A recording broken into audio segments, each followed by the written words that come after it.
जय हिंद मित्रों। आज हम बात करेंगे एक मुस्लिम वर्ल्ड या इस्लामिक वर्ल्ड के एक बहुत ही पुराने मोहम्मद साहब के ज़माने के कंसेप्ट की, जिसको उम्मा या उम्मा कहते हैं या उम्मत भी कहते हैं। उम्मत, उम्मा या उम्मा, जो भी जैसे भी आप उच्चार कीजिए, उसका मतलब एक होता है a person who follows Islam, a person who follows Muhammad पैगम्बर्स टीचिंग्स। तो इस इस्लामिक कंसेप्ट का बेसिक जो है वो यह है कि दुनिया का हर मुसलमान एक है, चाहे वो किसी भी देश में रहता हो, किसी भी फिरके का हो। मुस्लिम्स में बहुत सारे फिरके हैं, लेकिन अल्टीमेटली वो एक उम्मा का मेंबर है, एक उम्मत का मेंबर है। और जब उम्मा को ज़रूर पड़ेगी, जब उम्मत को ज़रूर पड़ेगी, तब वो पूरे वर्ल्ड के मुसलमान एक साथ हो जाएंगे। That is the concept of उम्मा। अब ये चीज़ को हमने नुपुर शर्मा के केस में काफ़ी अच्छी तरह से देखा। उम्मा एक्टिवेट हो गई थी इमीडिएटली। उसे एक्टिवेट किया गया था थ्रू सम स्पेसिफिक कंट्रीज। क्योंकि उम्मा में भी ऐसा है कि 57 कंट्रीज हैं। उसके अलावा भी जो बिखरे हुए मुसलमान हैं पूरे वर्ल्ड में, वो अलग, वो सभी उस उम्मा के अंदर आते हैं। तो जब नुपुर शर्मा का केस हुआ तो पाकिस्तान थ्रू या टर्की थ्रू, क्योंकि इनमें भी एक राइवरी चलती है। जो उम्मा है तो वो is the leader of the Umma, that is the basic thing. Leader कौन है, तो उसमें हमेशा से पहले से विवाद चलते रहे। ऐसा हुआ कि जब ऑटोमन एम्पायर था तब उम्मा ऑपरेट होती थी टर्की से। ऑटोमन एम्पायर जब क्रश हो गया, उसके बाद में उम्मा सऊदी कंट्रीज ने अपने हाथ में ले लिया। उनके पास काफ़ी दौलत भी आ गई काले सोने के रूप में। तो वो फिर उम्मा कि वो मेन मेंबर बन गए, क्योंकि वो पूरा जो उम्मा का कंसेप्ट है, इसको इंटैक्ट रखना, इसको बांध के रखना, इसको कभी अलग नहीं होना देना। उसके लिए जो फंडिंग्स वगैरह थे वो फिर सऊदी करने लगा। अब फिर से इनके वही खिलाफत के ख्वाब धीरे धीरे जागने लगे हैं पूरे इस्लामिक वर्ल्ड के। हाँ, प्रॉब्लम एक ही है जो पहले से इस्लाम में प्रॉब्लम था, वो इज़ द लीडर। टर्की बोलता है मैं लीडर हूँ, पाकिस्तान बोलता है मैं लीडर हूँ, सऊदी बोलता है तुम कैसे लीडर हो गए, मैं लीडर हूँ, मक्का मदीना मेरे यहाँ पर है तो मैं लीडर हूँ।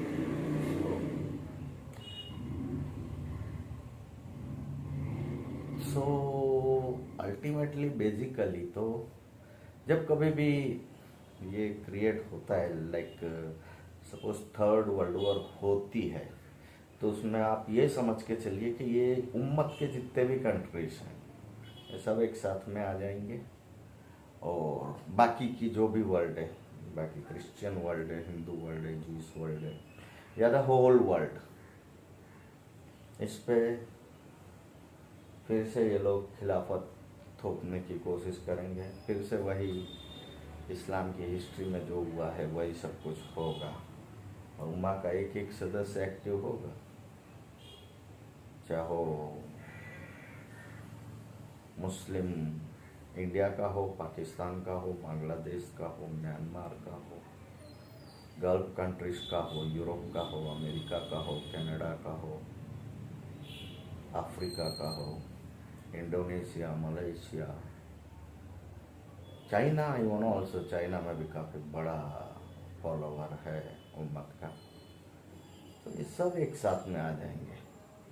जो बाकी का वर्ल्ड है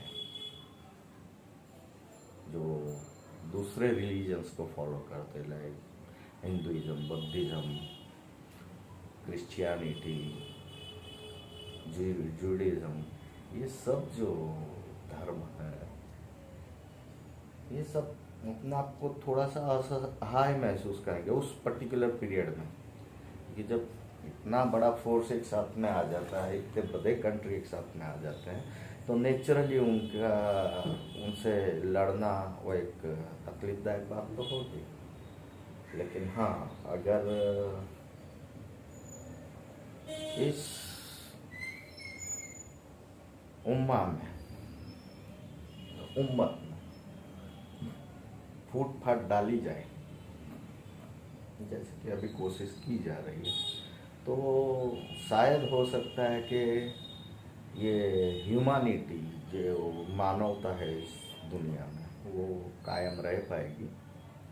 वरना पॉसिबिलिटीज है कि शायद हम सब नष्ट हो जाए, क्योंकि कयामत का जो दिन बोलते हैं कि कयामत के दिन इस दुनिया में कोई भी नहीं रहेगा, न जीव, न पशु, न पक्षी, न कुछ भी। और तभी न्याय होगा अल्लाह की तरफ से, ऐसा इस्लाम का कंसेप्ट है। मैं जितनी मेरी जानकारी है, अब मैं हिंदुइज्म में से प्रलय कहा गया है, तो ऐसा कुछ होगा। तो उम्मत कभी भी एक्टिवेट हो सकती है। बाद में उनको पता चला कि एक इंडिविजुअल नुपुर शर्मा के कमेंट से वो पूरे कंट्री की तो, या पूरे देश की, या पूरे हिंदुओं की वो भावना नहीं होती। हम अब तक साथ में रहे ही हैं और आगे भी रहेंगे। जो ये 25% रेडिकलाइज पीपल है, या तो अपने आप डी रेडिकलाइज हो जाएंगे, या फिर उन्हें प्रॉपरली डी रेडिकलाइज किया जाएगा थ्रू द गवर्नमेंट और थ्रू अदर सोर्सेस, लेकिन हो जाएंगे। लेकिन तब तक का हमें सावधान रहना है ऑलवेज। जैसे पहले भी मैंने कई बार कहा है और आज भी कह रहा हूँ, उम्मत कभी भी एक्टिव होगी। ये प्रयोग पहले भी हो चुके हैं इंडिया में, कि पर्टिकुलरली फ्राइडे को दोपहर की नमाज के बाद में कश्मीर में एक ऐसा ही हुआ था कि एक साथ में सभी मुसलमान निकल जाओ और काफिरों को ख़त्म कर दो, और वैसा हुआ भी, कश्मीर में हुआ था। काफ़ी पंडित भाग गए वहाँ से। तो ये सब चलता रहेगा, और हम अगर पलायनवादी बने रहें, हमें अपने फैमिली, अपने बच्चों और अपने पैसे, अपनी संपत्ति का ही सिर्फ ख्याल रहेगा, तो ये सब चलता रहेगा। हम पलायन होते रहेंगे और लास्ट में हम सब हिंद महासागर में डूब के मर जाएंगे। तो या तो अब हमें लड़ना सीखना होगा, या पूरी दुनिया को यूनाइट होना होगा। ये जो कंसेप्ट ऑफ उम्मा खिलाफत जो कुछ भी है उसके सामने, और एक साथ जुट होकर लड़ना होगा। तो फिर इतना उम्मत हमें नुकसान नहीं पहुंचा सकेगी। फिर भी उम्मत में इतनी ताकत है कि वो पूरी वर्ल्ड को काफ़ी नुकसान पहुंचा सके, जबकि उस उम्मत का एक कंट्री एटॉमिक रिच कंट्री भी है, एटॉमिक बॉम्ब, न्यूक्लियर बॉम्ब्स है उसके पास में। दूसरा कंट्री ईरान भी वो कोशिश कर रहा है, शायद वो सक्सेसफुल हो गया हो, ना हुआ हो, कह नहीं सकते। तो धीरे धीरे हम भी लग रहा है कि थर्ड वर्ल्ड वॉर की तरफ सरक रहे हैं धीरे धीरे, और सब कुछ हो रहा है शायद उसकी ही लीला है, शिव की लीला है। खैर, एनीवेज, इस उम्मत के कंसेप्ट को रेस करने का सिर्फ मेरा मकसद यही है कि जैसे वो उम्मा में एक साथ हैं हर एक मुस्लिम, वैसे हम भी सनातन के आसमान के तले एक साथ रहें, न बटे न किसी को बांटे।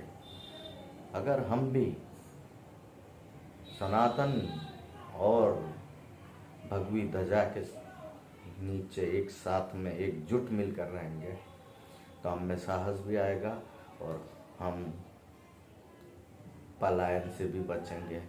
क्योंकि जहाँ जहाँ पे पलायन हो रहा है वहाँ पे कुछ तो करना होगा जिससे पलायन से बचा जा सके। और कहाँ तक हम भागते रहेंगे। एक बहुत ही खतरनाक इश्यू है, इसलिए मैंने सोचा कि बात करूं। और हम भी अगर मैं से ही स्ट्रॉन्ग, न ब्राह्मण न वैश्य न शूद्र न क्षत्रिय, जबकि हिंदू बनकर रहे हैं और हर एक आदमी अपने कर्तव्य में, क्षत्रिय भी है, ब्राह्मण भी है, शूद्र भी है और वैश्य भी है। तो जब देश पर संकट आए, जब धर्म पर संकट आए, तो हम सब अपने क्षत्रियत्व को जीवित करके लड़े और विजय प्राप्त करें और ईश्वर हमें यह आशीर्वाद दे। ऐसी शुभकामना के साथ में मैं अपनी वाणी को विराम दे रहा हूँ, लेकिन उससे पूर्व यह कह रहा हूँ कि प्लीज़ थोड़ा डरिए उम्मत से और एकजुट होकर रहिए। अगर सनातन समाज एकजुट होकर रहा तो उसे कोई कुछ भी नुकसान नहीं पहुंचा सकेगा, लेकिन अगर टूटा फूटा ही रहा तो बहुत नुकसान उठाने के लिए सनातन को तैयार रहना होगा। बस इसी के साथ में मैं मेरी वाणी को विराम देता हूँ। प्लीज़ मेरे चैनल को सब्सक्राइब कीजिए, अपने दोस्तों से शेयर कीजिए, प्रयत्न कीजिए, मुझे प्रोत्साहित कीजिए, जिससे कि मैं हर एक कंसेप्ट पर कुछ बोल सकूँ, कुछ बात कर सकूँ, आपसे अपने विचार शेयर कर सकूँ, शायद आप में थोड़े से सनातन को जागरूक कर सकूँ। तो मेरा यह प्रयास मैं अपने आप को सफल समझूंगा। इस भारत माता की जय, वंदे मातरम, जय जवान जय किसान।